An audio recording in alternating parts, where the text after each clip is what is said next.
Well, I'm Matt Fradd, and I'm from Australia. I flew all the way here 8 years ago to be with you today, and I married an American woman, and it's lovely.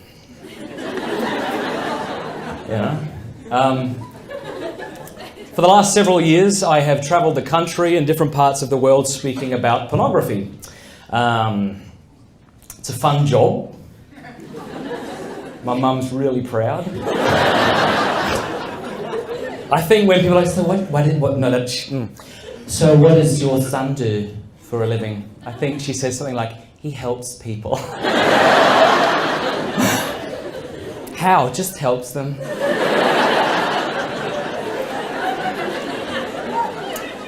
When I travel quite a bit to speak, and I'm usually asked the question by an unsuspecting passenger. That question, Sean, what do you do for a living?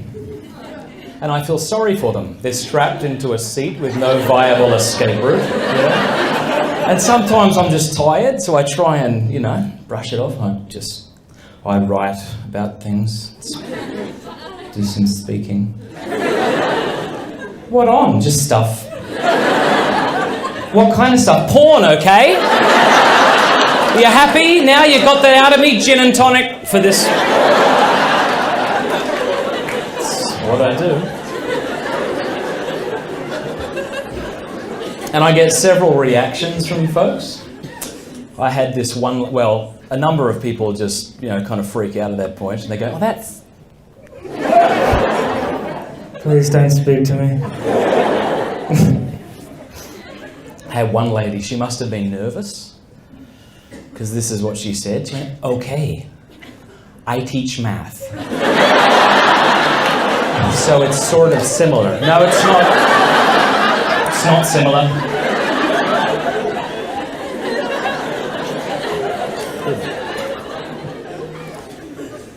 Oh, you're a fun bunch. I've had the great joy and seriously, a privilege with working with not only those men and women who would say they've been hooked on porn, but also those in the industry, good people who have been Playboy producers and strippers and prostitutes and porn stars, And the story they tell me about the industry is one that I think is very different to the one the industry would have us believe. So in today's talk, what I'd like to do is share with you 10 common myths that we often believe about pornography and show why there's good reason to think that they're false. Now, the final myth is going to be, I can never be free of this. And in that part, it might be the most important part of the talk, I'm going to suggest with you some things that are very practical. Hands up if you remember The Truman Show. All right, good. Came out about 14 years ago. It was actually the very first date I ever went on with this young girl. We went to the Truman Show, and I was 17. First date ever, terrified, and we were sitting up the back. I used to dress all in black at the time. I think I had like a Megadeth shirt on, like a boss. And I remember as we were watching the Truman Show, I kept telling myself, put your arm around her, you idiot. But I was so scared. So I would make bets with myself, all right, when Truman crosses the road, you're going to do it. Yeah! So close! Yeah! All right, so The Truman Show, for those of you who don't know, is about a man who was born into a world that he thinks is the real world, but is actually a fake one. It's a gigantic television studio with tens of thousands of video cameras that document his every move and then televise them for us, the public. It's like a reality TV that goes for 24 hours a day and 7 days a week. So everyone in his life are actors. His dad didn't really die in a boating accident. His wife didn't really love him, and so forth. And so long as he thinks this is the real world, then he's happy just to go along with things. It's only when Truman begins to become suspicious that maybe this is an illusion, a fantasy world, that he's then incentivized to break free. And that's my hope with this talk today. Before we look at these 10 myths, I think it's important that we first address what the problem isn't with pornography. Now, I would hope, since most of you are good Christian people, you already know this, but it's good to say anyway. Some people seem to argue as follows. Pornography is wrong. Pornography involves naked people having sex. Therefore, there's something wrong with either nudity or sex. And this, I hope you know, is mammothly fallacious, all right? That sex is good, that nudity is good, that breasts are good, that orgasms are good, okay? This is God's idea. So if you feel uncomfortable with it, take it up with him, right? In Genesis chapter 1, verse 28, we have the very first commandment from God to humanity in the Bible. Genesis chapter 1, verse 28. And what does he say? Well, God says to Adam and Eve, be fruitful and multiply. And as Peter Kraft once quipped, I do not think he meant grow pineapples and invent calculators. Like, if that's what your Bible says, throw it away. RSV Catholic edition. All right, go to the So sex is a good thing. Sexual desire, please hear me, is good. You're a young man in here, a young woman here, old man, old woman. I hope you experience sexual desire. I mean, if you were to say to me, I've never actually experienced sexual desire, maybe you'll say something like, I've prayed my rosary every day and now don't ever actually. I know you know this, but there might be something profoundly wrong with you. Yeah, right? Don't see a priest, see a psychiatrist. Christianity is not about the annihilation of sexual desire, but about the orientation of it for the sake of love. Yeah, it's a good thing. Sexual desire says, this is my body given up for you. Lust says, this is your body taken by me. Wasn't that deep? You're welcome. Shall we proceed? What we're going to do is we're going to look at these 10 rather briefly. Much could be said about it. Much is being said about it. I'm writing some books on it, so there'll be further elaboration on it in the future. But we'll touch upon these 10 and then we'll open it up for Q&A and have a conversation, because I feel like I'm among friends tonight. Is that all right? I asked if I could have a whiskey. They said no. Thought this was supposed to be a Catholic university. That's it. All right, number 1. First myth. Let's just drive a stake through this myth. Only men struggle with porn. Please clap if you want people to shut up and stop saying that. All right. Please stop saying that. It's false and it's hurtful. Okay? In August of 2006, a survey reported 20% of all Christian women use porn. 60% of women who answered this survey, these Christian women, admitted to having significant struggles with lust, and 40% admitted to being involved in sexual sin in the past year. So 1, please stop saying that. Porn doesn't discriminate. And at the Porn Effect, we receive, it's like 60% of emails probably from men, and maybe 40 from women. It's almost neck and neck. In 2003, 34% of female readers of today's Christian Woman's online newsletter admitted to intentionally accessing internet porn. So the first thing is stop saying that. The second thing is don't psychoanalyze women who do look at porn.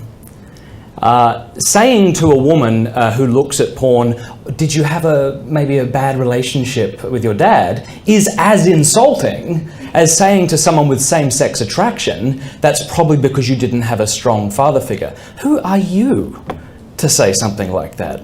There's many reasons to go into these sorts of things, many reasons we find this sort of stuff attractive, okay?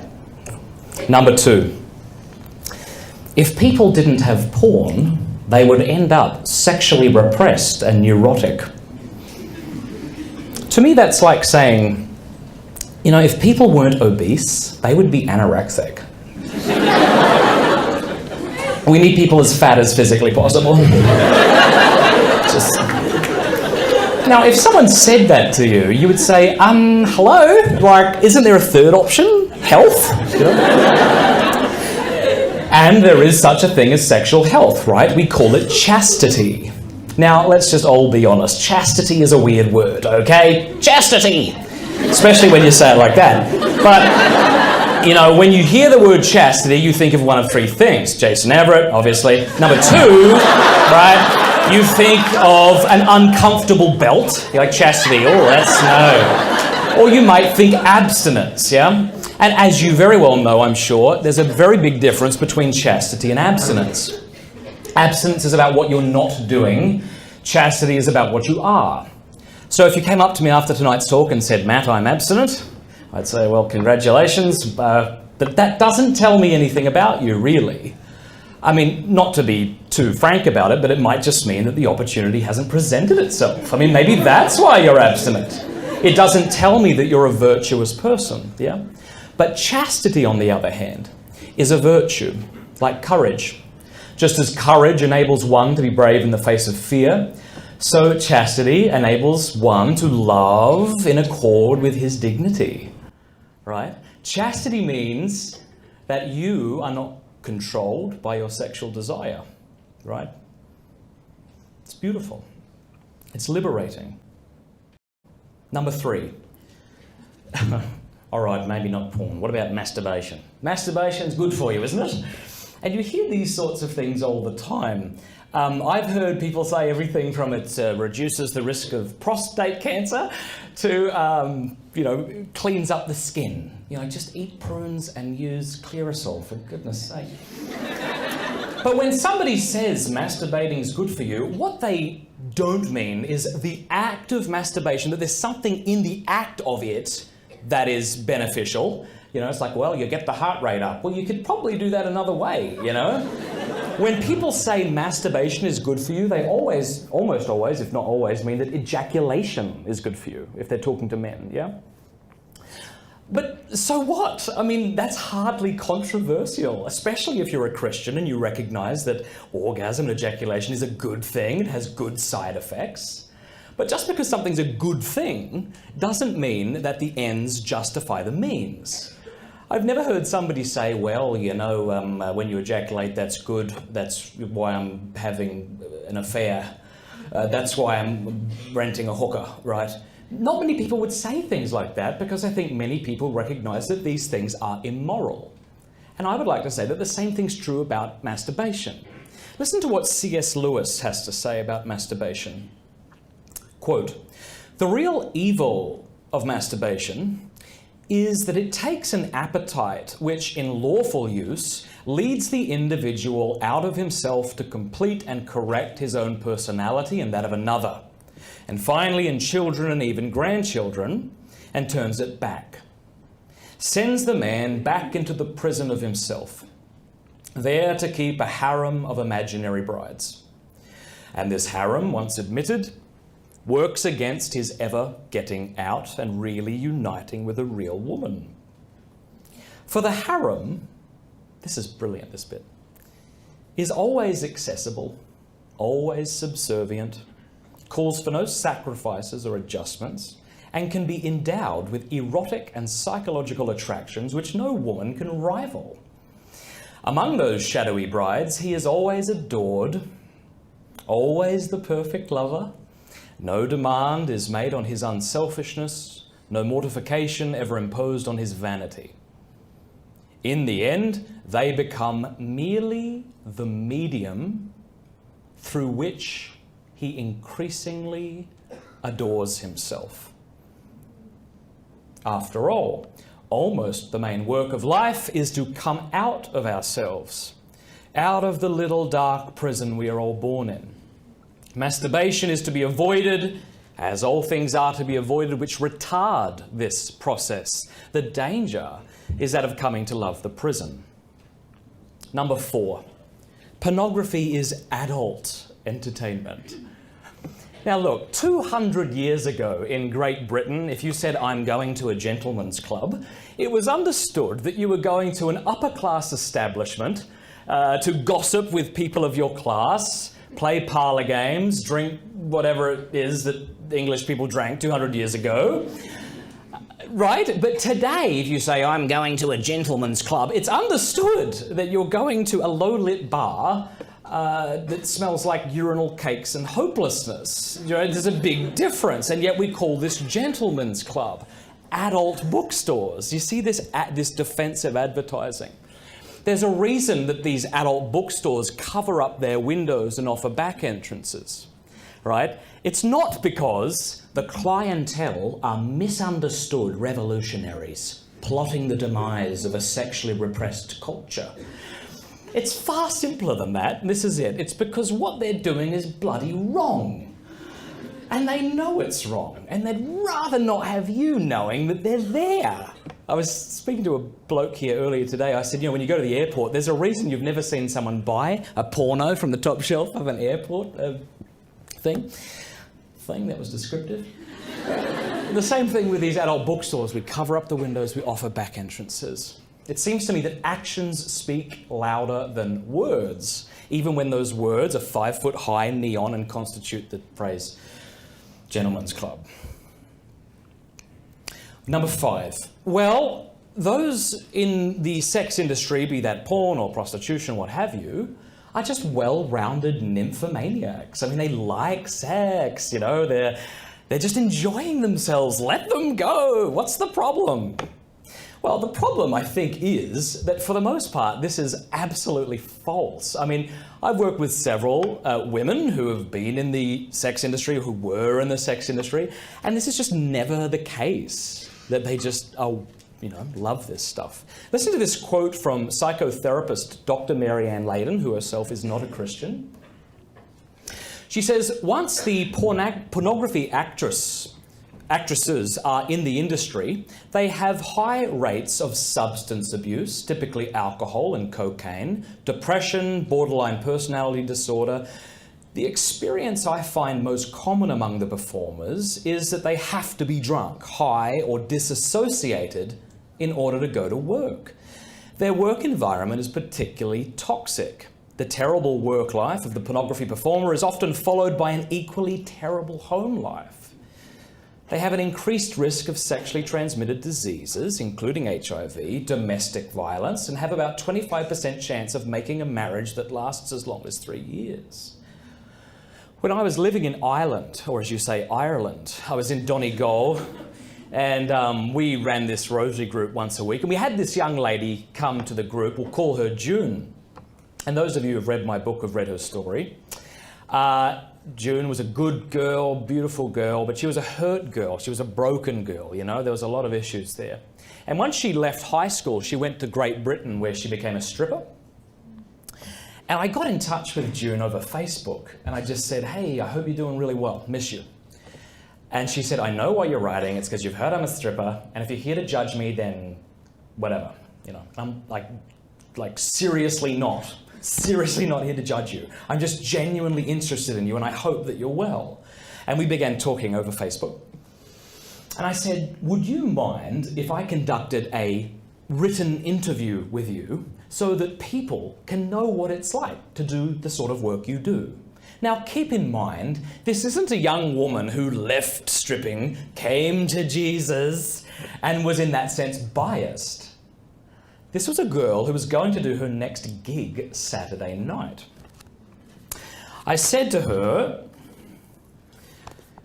what's it like, honestly, stripping in front of strangers who care nothing for you? This is what she wrote, verbatim. It makes me feel sick. A lot of the time I try to imagine they're not there or something, but the biggest part of the job is making them feel special. Making them feel like they're unique and that you have a particular interest in them. Looking into their eyes is really important. I hate having to do that because I hate them all. I hate that it's these men who have brought this business into existence. I always have thoughts like, I hate you so much. Please die. I want to castrate you. Stop looking at me while I'm in front of them, smiling and staring into their eyes. I feel nothing but loathing. And I said, June, I'm going to go out on a limb here. You don't sound very happy. Why are you doing this? And she said, well, I have this debt I need to pay off, and I can't ask my parents for the money because they'll be curious. I said, well, don't you have things you can sell? She said, I've sold it all. I said, I'm sure, well, don't you make enough money doing the stripping that you could pay the debt and stop? And she said, honestly, I've got to be drunk doing this stuff just to get through a night. Sometimes I leave with less money than I came with. I said, June, if my wife and I paid the debt, would you quit stripping? And she said, I'm not that kind of girl. I said, listen, you're willing to take your clothes off for money. All I'm saying is I'll give you money, you put them back on, And she said, right, okay, fine, I'll do it. I said, yeah, and you can pay us back by coming over and having dinner with us sometime. We miss you. And she said, okay. And I said, look, June, I love you, but I don't trust you. And I need to know that you've quit, all right? I need evidence of that, and then we'll send the check. She said, okay. She emailed me and said she quit, gave me the number of her boss. I called him up, and I remember him saying, I can't say, because I asked her real name, he said, I can't say if she's quit, but I can tell you that a lady who went by the name of June, I'm like, all of a sudden we're being bloody moral, right? I'm like, fine, just she's quit, good. Hung up, they send the check, and I sent some, paraphernalia from Jason and Christelina Everett, sent a miraculous medal, stuff like that. And, she quit. And a few weeks went by and she came and visited us in Ireland. And she had dinner with us. And after dinner, I was sitting out the back with June and we were having a smoke. And I thought to ask her, have you ever thought about going to confession? Because she was Catholic.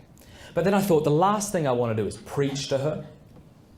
But then I thought, I'm not schizophrenic. But then I thought, to the other thought that I thought was that, I said, but if I don't ask her to go to confession, who in her life will? Good point. Yes, you're welcome. And so I just sort of mustered up the courage and I said, June, have you ever thought about going to confession? And she looked at me and she said, absolutely. Oh, that was a shock. She said, but I'm terrified. I said, oh, that's totally normal. I said, look, I don't know, nor should I like to know, anybody who really enjoyed going to confession. Good friend of mine, you may be aware of her, Judy McDonald, who does some kind of comedy work. She always jokes about her first confession and how terrifying that was. And I remember the incident as well. Your teacher was desperately trying to convince you that this was a normal thing, right? Okay, what we're going to do is go over there into the closet. It's not a closet. It's a confessional. And you're going to tell the man you don't know all the bad stuff you've done. Are you freaking kidding me? Righto. Judy McDonald said she would get in line and she was so scared that she would get there, she'd forget her sins and just make them up. I kicked the cat. I don't have a cat. If I had a cat, I'm pretty sure I'd want to kick it. Which turns out is a sin to make up sins. So she says, confession was an all-day ordeal for me. But nevertheless, I said, look, it's completely natural that you would feel some hesitation. Nevertheless, it's a good thing. And despite how you may be feeling, you really have nothing to worry about. She said, okay. So we arranged for a good friend of ours, a priest friend, to come over to the house the following week. And that Monday night, June arrived first, and she was really scared, white, visibly afraid. And so she came into the kitchen, and I took off with the two ragamuffins, my kids. And my wife prayed for June. And Father arrived, and we let him into the living room. And then June went in, and she just sort of confessed this stuff. And it was probably no more than 5 minutes. And she came out skipping in my hallway. Not metaphoric, like actually skipping. Please stop the skipping, would you? No, I didn't say that. Just beautiful. Beautiful.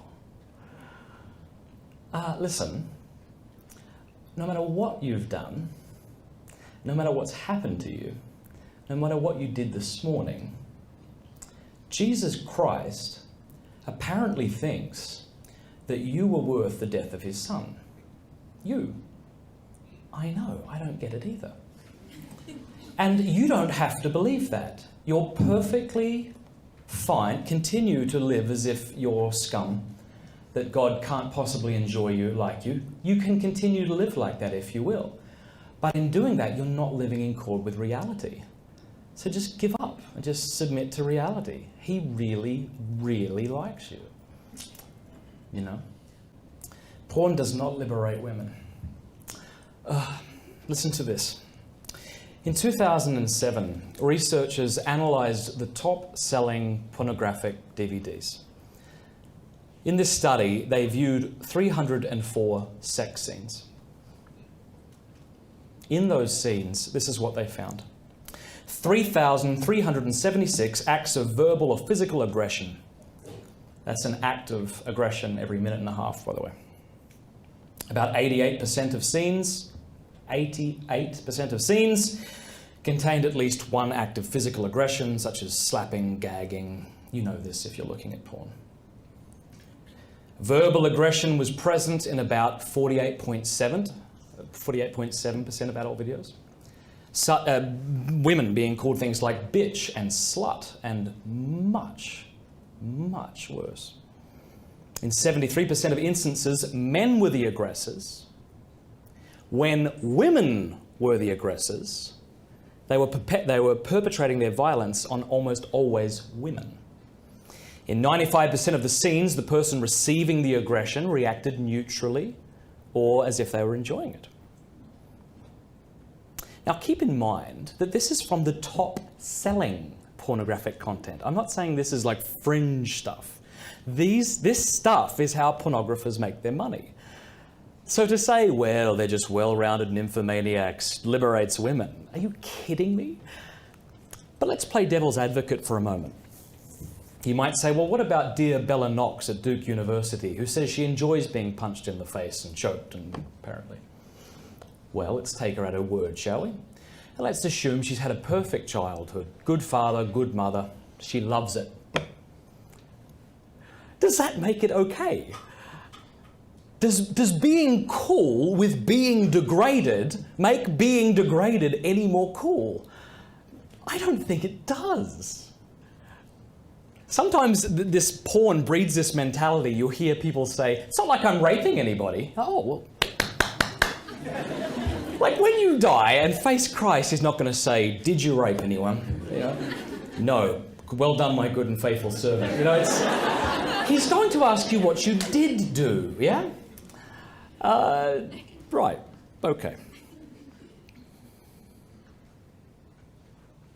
We're just skimming the surface of each of these, and in the Q&A period, if you want to address any either further, we can.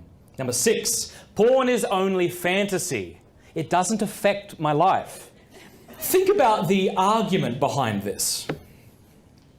It's essentially arguing that images coupled with messages do not have the power to influence human behavior. But if that's true, then please explain advertising to me. Suppose you had a friend who enjoyed watching racist videos. Let's suppose there's a site out there, I don't know if there is or not, maybe there is, in which black people are denigrated and humiliated on set. And your friend who's white just finds this funny. He enjoys it. And when you say, look, you shouldn't be bloody watching that, he says, it's not, it's just fantasy. Well, you would probably say at least two things. You would say, okay, one, no, it's not. This is going to affect the way you relate with other people. And two, even if it doesn't, you are wrong to find this entertaining. You're wrong to find it entertaining. Wouldn't you? I think the same thing is true with porn. A couple of years ago, there was a study published in the British Journal of Psychology. It was conducted by psychologists from two universities in Great Britain, Middlesex University and the University of Surrey. Here's what they did. They took quotations about women from lads' mags, similar to Maxim magazine and that sort of junk, but even more sort of decrepit. Quotes about women from lads' mags that under 18s can buy. Apparently the culture's saying this is perfectly fine. They then took quotations from convicted rapists justifying their violence against women. They then took these quotations to the public and randomly interviewed people and presented the quotations while withholding the source. Here's some quotations which came from which. The reason it made the British Journal of Psychology is that people didn't know. At best, they were just guessing.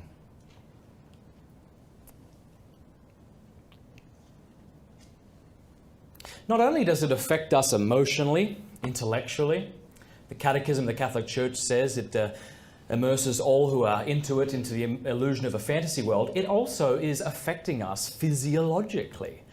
And if you've been paying attention to the news of late, you'll probably would have stumbled across articles that discuss this sort of thing. Mary Ann Layden, again, said this. She works with those victims of sexual abuse, those who are addicted to sex, both men and women. Right? She said this. I have also seen in my clinical experience that pornography damages the sexual performance of the viewers. Pornography viewers tend to have problems with premature ejaculation and erectile dysfunction. Yay! She didn't write yay, just... Having spent so much time in unnatural sexual experiences with paper, celluloid and cyberspace, they seem to find it difficult to have sex with a real human being. Pornography is raising their expectation and demand for types and amounts of sexual experience, and at the same time it's reducing their ability to experience sex. There are many self-interested reasons to want to be porn-free that have nothing to do with religion.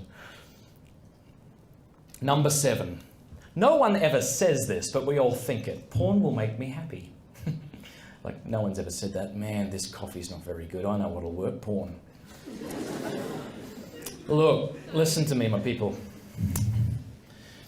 If you're a young woman and you're hooked on porn, I love you, you're beautiful. If you're a young man, you're looking at porn, you're hooked on it, you're up to your eyeballs in it, you're looking at stuff that you think I'd throw up over if I saw, I love you, you're good. All right, look, people don't go to porn because they're awful people.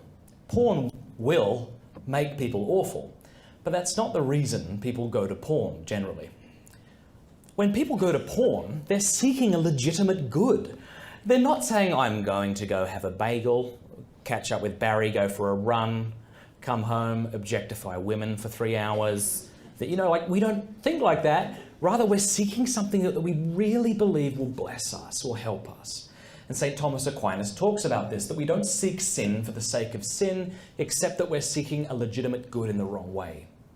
So what are the reasons we go to porn? Well, one, it feels really good. Masturbation feels good. And if that scandalizes you, get over it. What the heck? All right. I once heard of an alcoholic who said the only time he was able to get a handle on his addiction and begin to overcome it was when he could start to admit, you know, I really like getting drunk, but it's killing me. Well, the same thing's true with porn. Look, you were born into a pornographic culture. That wasn't your fault. Do you realise that? You didn't ask for that. You remember your first exposure to porn? Remember that? Chances are you weren't actively seeking that out. So that wasn't your fault either. The fact that you had a physiological reaction and wanted to see more, that's not your fault either. But the question we have to ask now is, since it's killing me, am I going to make excuses or decide to change? We'll talk about that in a moment. But what is it we seek when we turn to porn? Here are a few things. Excitement, joy, intimacy, freedom. But what always happens is you go looking for excitement and you become bored. Pornography is a drearily predictable means of becoming bored and boring. It doesn't work. Jason Everett put it this way, you know, we go looking for excitement, but we become bored with some of the most beautiful bodies on the planet. And we click from scene to scene, from fantasy to fantasy, and then we slide into marriage and we think that somehow our husband or our wife is going to keep our attention. We go because we want joy. I was joking with my wife the other night. Sometimes it's like 10 and 10 at night and I'm going through the cupboards looking for happiness. I know it's around here somewhere. It's like if I could just find the pirate booty, then I would be able. We want joy. We want joy. But as St. Jose Maria Escriva has said, and I'm paraphrasing, but after a sexual fall, what loneliness. So we go for joy and we end up sad. We go for intimacy. Maybe we're lonely. And pornography gives us a warped sense of intimacy. But what ends up happening is we become even more isolated. Maybe we go because we just want to be free. I just want to be free to do whatever I want. But we end up enslaved and addicted. We go for adult entertainment and we become increasingly juvenile. Number 8, porn isn't addictive. It's nice that you're laughing.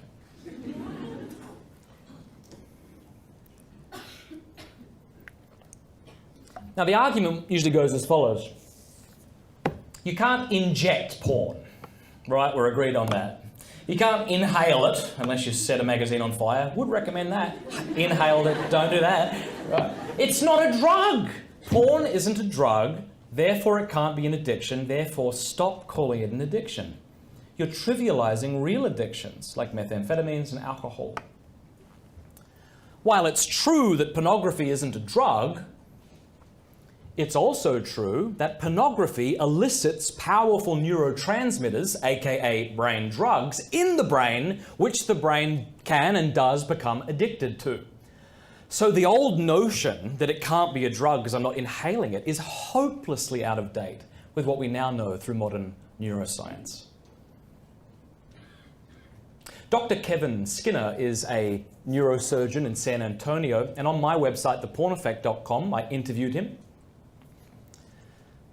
And he says, let's talk about the neurotransmitter dopamine, which, in addition to its role in body movement, if you have a friend who has Parkinson's disease, it's very likely they're being given a derivative of dopamine, it plays a key role in the pleasure reward centers of the brain. It incentivizes us to produce behaviors that are conducive to our survival.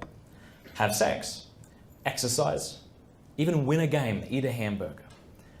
But Dr. Hilton says that when the pathways are used compulsively, a downgrading occurs, and this neurotransmitter begins to shrink, and the reward cells in what's called the nucleus accumbens are now starved for dopamine. It's as if we've now reset the pleasure thermostat in our brain. And we now need harder forms of that drug, and in this case with pornography, more shocking forms of that drug just to feel even, just to feel normal, like someone who isn't addicted to porn. And as a feedback of sorts, the frontal lobe, which is critical in making good decisions, right, judgments, can actually begin to shrink as well. You may have been aware, or you may have seen something about the study that came out of Germany earlier this year that suggested that porn addicts have smaller brains. Look it up.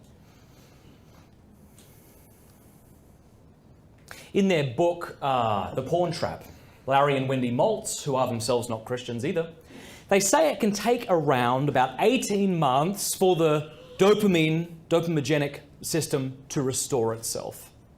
So healing does happen. The brain can heal itself, but it needs time in detox. Number 9, you're doing good. Comic relief, you're welcome. Here we go. Number 9, I can overcome this on my own. I have never met anyone who's found a significant degree of healing, be they man or woman, who did this on their own. No recovering porn addict is an island, okay? We need each other, and we need to be accountable. Now, one of the ways we're going to be talking about accountability over the next couple of days is through Covenant Eyes. And if you don't know, Covenant Eyes invented accountability software in the year 2000. They also have a fantastic filter, which, if you're looking at porn on a regular basis, would be a good idea to get also. But what's beautiful about accountability software is it changes the mentality. Once you download accountability software, it asks you to enter the email address or addresses of accountability partners. Then it will send them a detailed report once a week, once every 2 weeks, of where you've been. You can set the rating. And it's rated in much the same way that video games are rated. So G, PG, M, MA, right? Changes the mentality. No longer do we think, how do I get around the filter? We now think, well, I can look at porn, right? But then I have to have a very awkward conversation with grandma or whoever you choose to be your accountability partner. And so when you download accountability software, make sure that your accountability partner, A, knows, and B, that he or she is not currently looking at pornography. It's really fantastic.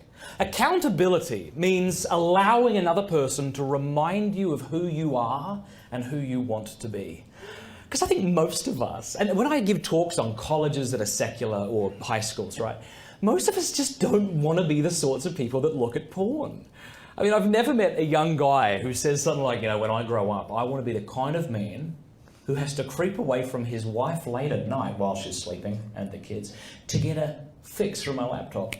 No!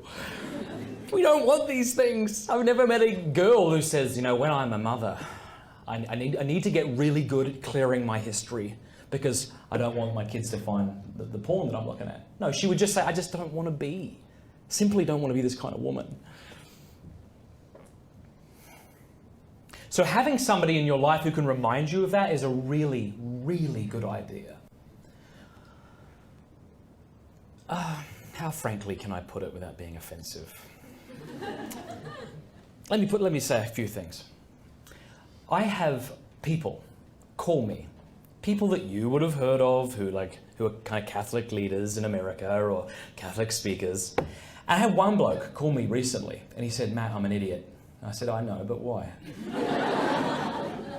It wasn't Stefanic. I said, why? And he said, I tell everybody to get covenant eyes, and I never got it for my kid, and I just found out he's been looking at porn for the last year. And I said to him, you are an idiot. Yes, that was an idiotic thing to do. If you're serious about recovery from pornography, covenant eyes isn't an option. It's something you will do. Does it require sacrifice? Yes. But if you're serious, you'll do it. If you're not serious, don't do it. If you want to become addicted to porn, definitely don't get covenant eyes because it will put a severe roadblock in your path to enslavement. Get it. Now, the folks at Covenant Eyes are very good people. I was chatting with the bloke who invented it, and I said, what about those who can't afford it? I mean, I know it's $8 a month. Come on. But I said, what about the people that can't afford it? He said, if they can't afford it, we'll give it to them. I said, that doesn't sound like a very healthy marketing strategy. He said, we're in it to save souls, not to make money. So if you legitimately can't afford it, Covenant Eyes has a hardship program. They'll give it to you for 3 months at a time. They'll email you, check in with you.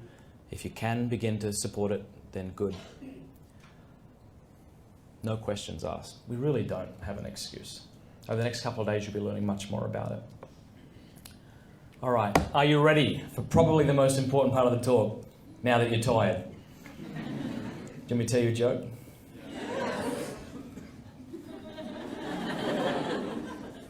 I should have thought of one.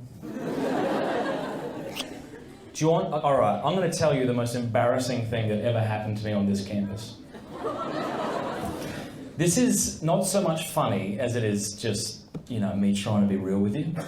I have never said this in a talk before, and I will probably never do it again, so it's a good thing they're filming it. All right, check it out. So I do a lot of youth conferences, and in 2012, Scott Hahn invited me to come and speak at the Apologetics conference here. So after 2 youth conferences, a little different vibe.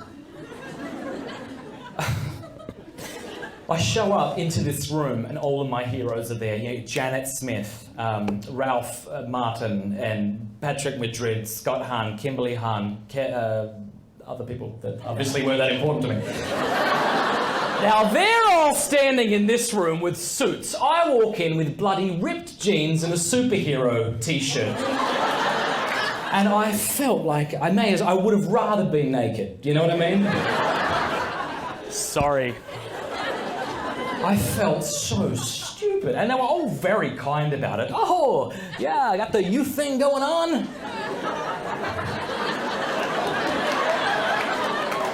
Got the stuffy academic thing going on, dude. Alright, so this is what happens. I'm feeling really bad. And I sit down, you know. Well, food hadn't come out yet. I'm sitting down and someone brings in this buffet line, brings in the buffet food. And I went up first, because I'm considerate. And I began to scoop stuff onto my plate, you know, like a champion. And I'm getting the rice, and I put it on the plate, and I lay the big spoon down. And I don't know if this has ever happened to you. I put it down, and it kind of flipped a little bit because of the weight. And it dropped some rice on the ground. And I've got a decision to make. Scott Hahn is waiting for his rice. All right, what do I do? Kimberly's right behind me. I'm like, okay, here's your options, Matt. This is happening in like milliseconds. Get down and clean it up. And like, I'm thinking, well, is it worth that kind of thing? Oh, excuse me, everybody, let's just stop. Let me get down and clean, you know. And then I'm thinking, well, it's not that big of a mess. I'll just leave it. So I went through the line, sat down. As I went to eat before praying, I looked over and saw Kimberly on her hands and knees picking up my crap!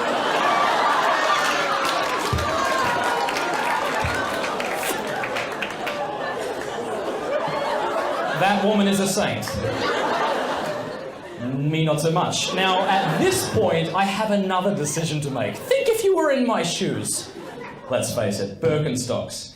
All right, now what have you done? I'm like, I have two options.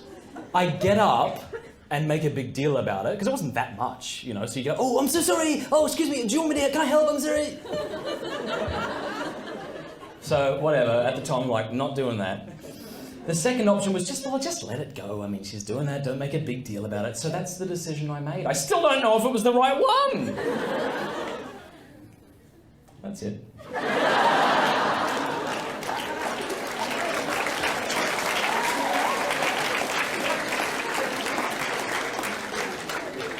To this day, I'm terrified to ask Scott for an endorsement. Dresses like a hobo, throws food around. All right, number 10. I can never be free of this. Oh, I can never be free of this. I stumbled across porn at the age of 8. I was playing out the back of a relative's house. My mum kicked us out of the house, my brother and I. She would do that from time to time when she got fed up with us. She would literally lock us outside. Go and play, go on. At the time, I'm like, this is child abuse. Now I have 4 children. This is survival. So we would run around the back of the house and we would play something we call Dirt Ronnie Wars. Now a Dirt Ronnie is, we had this red dirt in Australia that was talcum powder fine. If you clump it together, it makes like a snowball. Same mechanics are at play. The harder you pack it, the harder it hits, and hopefully he bleeds. And so we would run around and we would do this game, and at one particular point I was running away from my brother and I ran into the shed. And there was a wooden trunk in the corner, and I opened it up and I rummaged around, and there it was. A glossy centerfold of a completely naked woman looking at me. Hello. You're friendly. I had 2 feelings. One, awe, or wonder, something, and also something like shame. Wonder because, as Jason Everett has said, well, at least from my point of view, there may be nothing, is nothing on the earth as beautiful as the female body. Sorry. No, I'm not. People don't usually get addicted to looking at pictures of flamingos. Right? No one gets addicted. I mean, we may have watched the double rainbow thing a few times, but no one is confessing it. Like, no one's like, it's becoming a problem! What does this mean? It's so beautiful, I can't help myself. So something like wonder and something like shame, I knew that I shouldn't be looking at it. Now, as technology advanced, so too did my use of porn. At the age of 13, not only did I have a relative who hid porn in his shed, a dad, who's a good man, by the way, but when he found my stash of porn, he pretty much congratulated me for it. That was surprising. I had a grade 8 teacher at a Catholic camp tell me masturbation was fine and we should go for it, like we needed permission. I'm like, all right. If that's not enough, I had my best friend's mum, 13 years old. She would drive us out to movie stores and rent us pornographic films at the age of 13, right? Classy. Now, we would go back to his house. I'd go to his room with my friend. She'd go to her room. We'd watch them. My parents didn't know anything about it, and I was fine with this arrangement. But as technology advanced, so too did my addiction. I remember being in a strip club at probably the age of 16. I got in there somehow. And I wasn't Christian at the time. But I remember having this thought. You know, I was on the third beer. You know, after the third beer, we all become philosophers. That was... I'm very pensive in the strip club. And I'm thinking to myself, I'm like, if I saw my dad in here, like if he walked in with some mates or if I saw him in the corner, I would lose all respect for him. How is it okay I'm here? Forget about it. Brush it away. Brush it away. I came to Christ at the age of 17 and began realizing that porn was stupid and I should try and be free of it. And it was really difficult. Really difficult. You know what this is like. You know, you fall to porn and you get really passionate. You're like, I'm never going to do that again. You know that thing? And then you do it again and you feel hopeless. And you go to confession. And sometimes you priest hop because you're embarrassed. You know.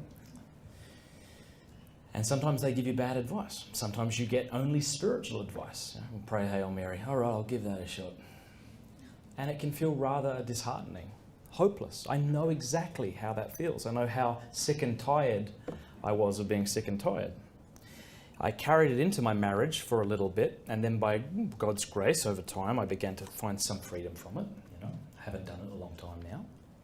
Doesn't mean I can't do it tonight or tomorrow. Let's address something before we talk about this way in which we can be free of porn. What does it mean to be free of porn? I think if we view freedom from pornography as a destination, then we're going to remain perpetually frustrated. If we think to ourselves, after I pray this many rosaries every day, then I'll be free. There's a problem when our prayer life becomes all about not looking at porn. It perverts our relationship with God. Our reason for praying should be union with God. But you'll find people, and you've said it too, I didn't pray my rosary Wednesday and I looked at porn and I know it's because I didn't pray my rosary.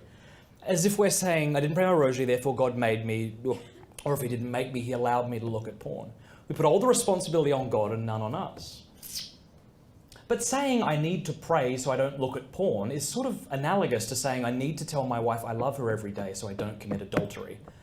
These aren't why we do these things. Freedom is one day at a time. Sometimes it's 1 hour at a time. Maybe you're in here today and you're like, dude, I totally looked at porn right before coming here. I'm sorry if that happened, but 1 hour at a time, man. Every moment, choosing to be the kind of people we want to be, the kinds of people God wants us to be. It's a bloody hard struggle sometimes, but it's really worth it. Freedom is a daily choice. All right, get ready. In his book, Treating Pornography Addiction, Dr. Kevin Skinner lays out what he calls an activation sequence. He also calls it, this is a little more funny, I guess, the pornography highway. I think I used to live there in Houston.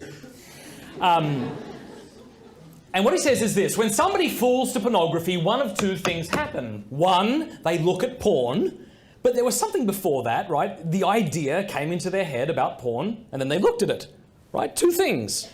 But he says in this activation sequence, there are at least 5 stages in between these things. And if what we'll do is look at each stage and ask, how does that apply to me? and we're brutally honest about it, even though it makes us embarrassed, we can then write a deactivation sequence. Because if you go to my website, theporneffect.com, I lay out a lot of, advice for the big picture. Prayer and fasting, accountability. You need to get informed. We need to go to counseling if we need counseling. We need to be patient, right? This advice is for when temptation strikes. Here are the 7 things. If you're taking notes, write this down. The first thing is a stimulus or trigger. Stimulus or trigger. Number 2, emotional response. Number 3, the first thought. I'll be saying these again. No one go crazy if you're not. Number 4, chemical release. Number 5, body language. Number 6, the second thought. He calls it the battle. Number 7, the behavior. We're going to go through each of them. Number 1, the trigger. What is it that gets us thinking about porn? What is it that gets the motor going? Now, for some things, it could be rather obvious things, like the Victoria's Secret catalogue.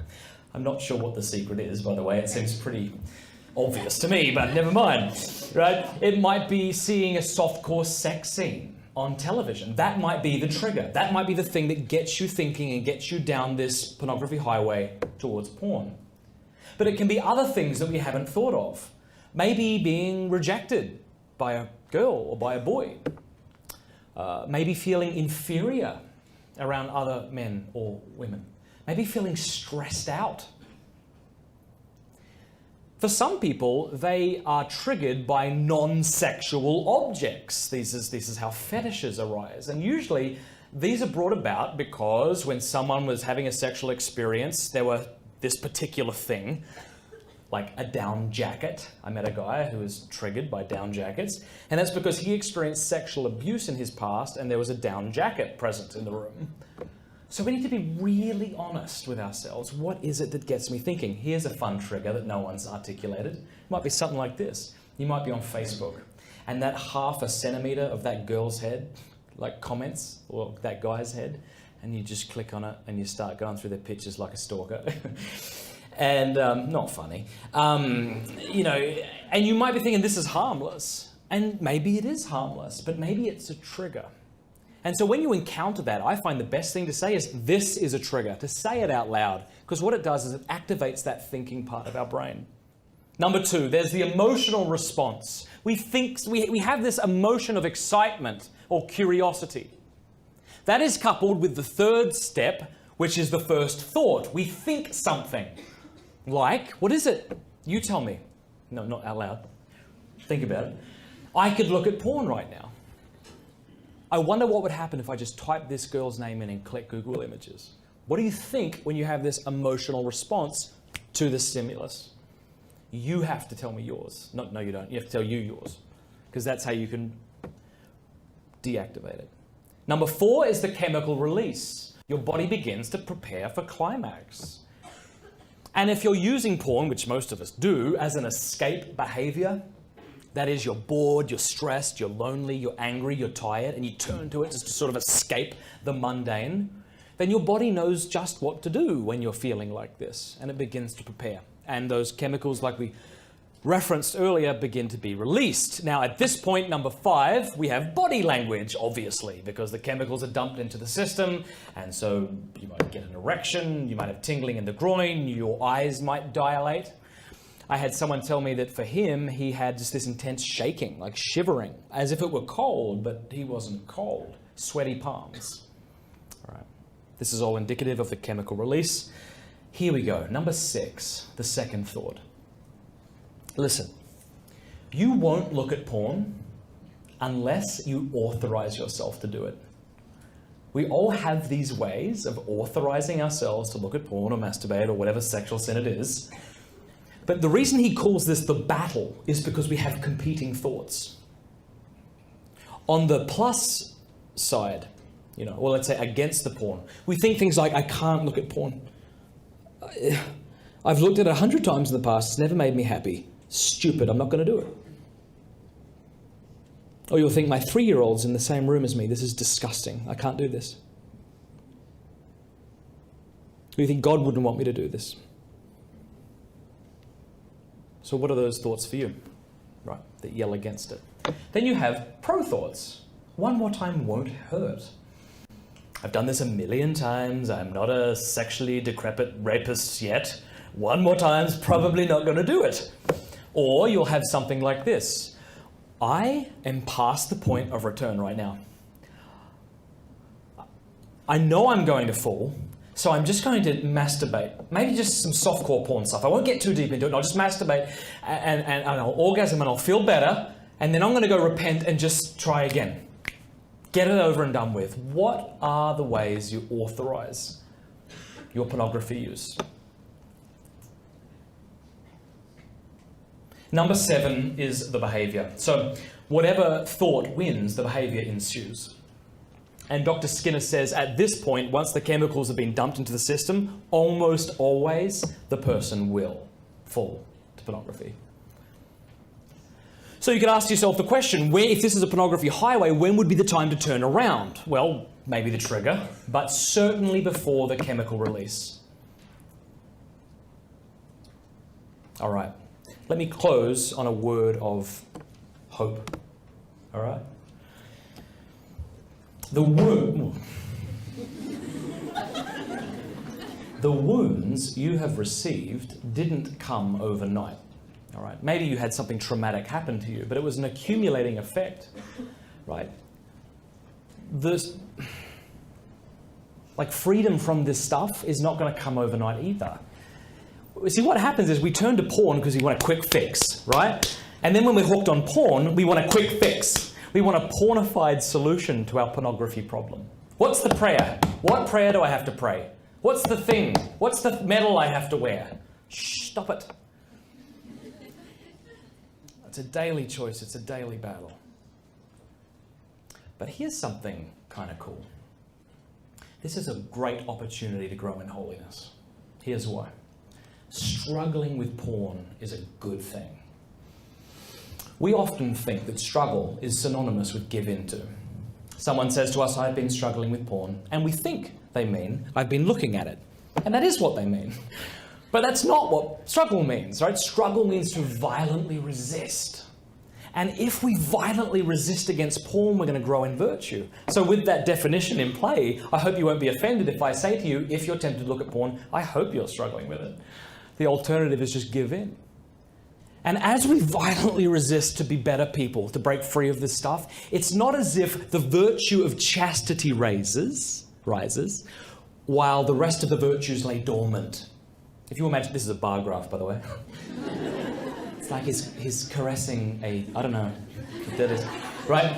It's like all these virtues begin to rage. I mean, think about it. What is required of the woman who struggles against porn?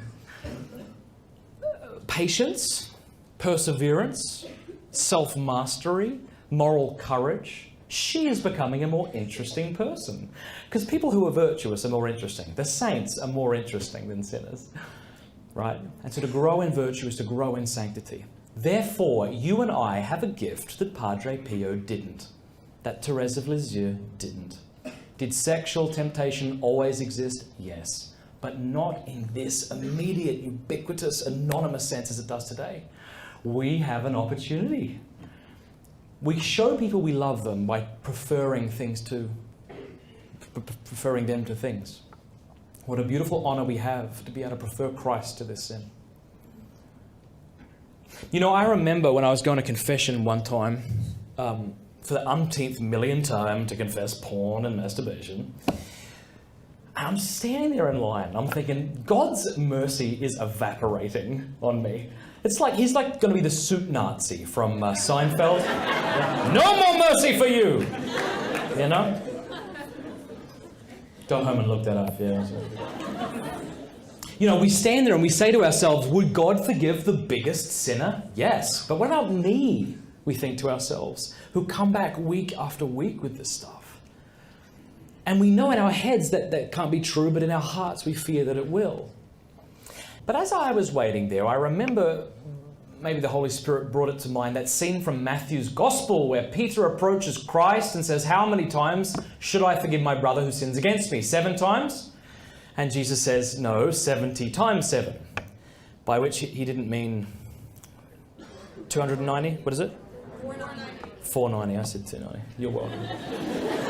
Right, he didn't mean 490, right? And then after that, no mercy for you. Right, he meant perfection. He meant consistency. If Christ is going to command us to act in that way, then that way will not be inconsistent with the nature of God, who is infinite in all of his attributes. The same God who had mercy on Moses, the murderer, Rahab, the prostitute, David, the adulterer, Paul, the Christian murderer, will have mercy on us also. I'm reminded of the words of Saint Margaret Mary Alacoque's spiritual director. What's his name? Saint Claude de la Colomière. Or in Australian, Saint Claude de la Colomière. This is what he says. All right, I'm paraphrasing, but it's so beautiful. And if you're just like caught up in porn and sin and crap and no one knows about it, you're totally ashamed and all that, just hear these words. He says, I glorify you, Lord, in making known how good you are towards sinners, and that your mercy prevails over all malice. That no matter how many times or how shamefully or even criminally we fall, a sinner need not be driven to despair of your pardon. It is in vain that your enemy and mine should set new traps for me daily, because he will make me lose everything else but for the hope I have in your mercy. We think of Christ to Faustina in the Divine Mercy Diary. The greater the sinner, the greater right he has to my mercy. Or what about to St. Catherine of Siena in the Dialogue? He says, my mercy is greater than all of the sins that creatures can commit, and therefore it greatly displeases me when they think their sin the greater. Finally, about Therese of Lisieux, on her deathbed. They said, well, it's no wonder you're confident. We don't think you've ever committed a mortal sin in your life. And she says, it's not because of my lack of mortal sin that I have confidence. Even if I had committed the most abominable and shameful sins imaginable, I would still be this confident. Why? Because I've seen the way he spoke to Magdalene. I've heard his words to the woman at the well. No, nothing can frighten me.